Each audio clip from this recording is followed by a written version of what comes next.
The use of corn, wheat, rice, and other grains in livestock feeds over human consumption has turned into a huge heated debate in the agriculture community in recent years. Many people are arguing that using corn, wheat, and rice for livestock is devastating our global food supply and causing shortages in corn and other grain-related products such as cereals and flour. 9 billion people.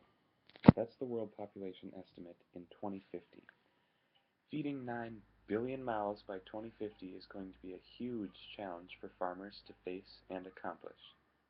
Horde's dairyman says the demand for food, fuel, and fiber will rise by 60% in the upcoming years, and the demand for meat, milk, and eggs will rise significantly with the continued development of third world and developing countries such as Mexico. How will we balance food and feed to meet both the demand by humans for these grain-type products and leave enough for livestock feed? To solve this issue, we need to find out exactly why there is such a massively growing demand for these types of products. According to Peter Cheek, there is a direct correlation between the level of development of nations and the meat and animal products consumed by those particular nations. As the nation becomes more developed, it tends to consume more meat and more animal products, such as milk and eggs. He also states that the income of a household, how much money the house makes, rises. As the income rises, the meat consumption does the same, which also kind of relates to the correlation between the development of a nation. But as a household in itself, by itself, makes more money, it consumes more meat and more animal products. He also says the need for animal products will never go away, which is true. We're always going to have a demand for meat. We're always going to have a demand for eggs, and everyone's always going to want milk. They're never going to not want milk. It's a staple.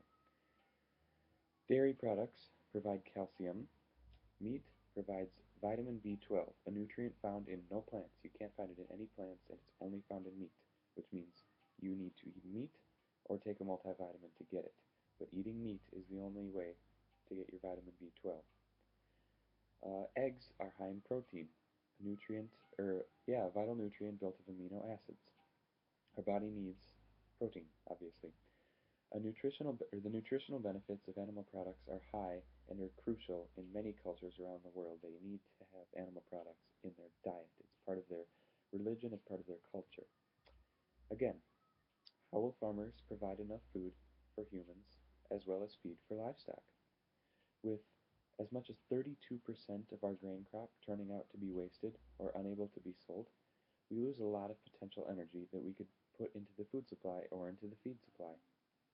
The problem isn't in how much grain we allocate to feed over food. The problem lies in the efficiency of our system. The USDA estimates that the US produces about 13.8 billion bushels of corn alone in a year. In 1 year, that's just corn. 13.8 billion bushels. That doesn't count rice or wheat.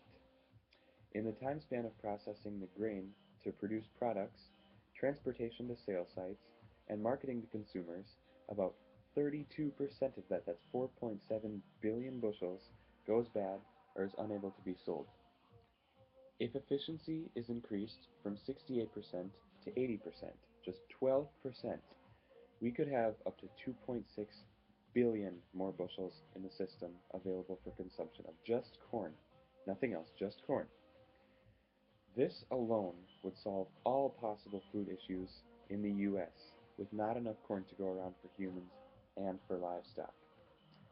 Criticism from the opposing side argues that with all this potential food being invested in livestock, the world will starve, when what they fail to realize is that feed for livestock is a longer-term investment in food for us, as well as feed for the livestock.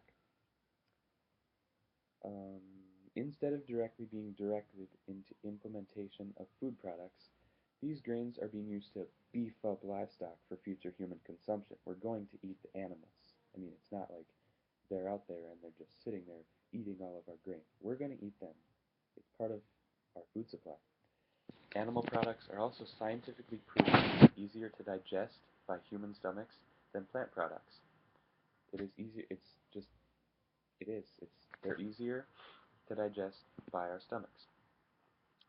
They're also more efficient energy sources for our bodies. We can get more energy out of 1 pound of meat than 1 pound of vegetables.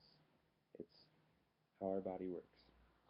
When you take a closer look at the matter, the issue of food versus feed is really just food versus food. So feeding 9 billion people will be a huge challenge for the future farming generation. It's going to be, we're going to have to increase efficiency, we're going to have to do it ethically, and we're going to have to just produce more food for 2 billion more people in less than 40 years. But the designation of grain products completely to direct introduction into the food supply, or even just giving it way more than feed, is futile because that will just cause a huge drop in the supply of meat and animal products, which is also in high demand in grocery stores. Animal products are sold in grocery stores, which is where our feed goes. Continuing research of livestock nutrition to find the most efficient combinations for feed for livestock will decrease the amount of grains needed without losing any animal products produced. We won't have to lessen how much feed we give to our animals. We'll always have that same amount or more. More careful processing and more efficient production of food products will lower the amount of wasted grains, lowering that 32%. It'll increase our efficiency and will waste less grains going directly to the food supply, leaving more for both the livestock to eat, for humans to consume, and if action is taken to pursue these, we can continue to feed the growing global population and not have to worry about who gets what.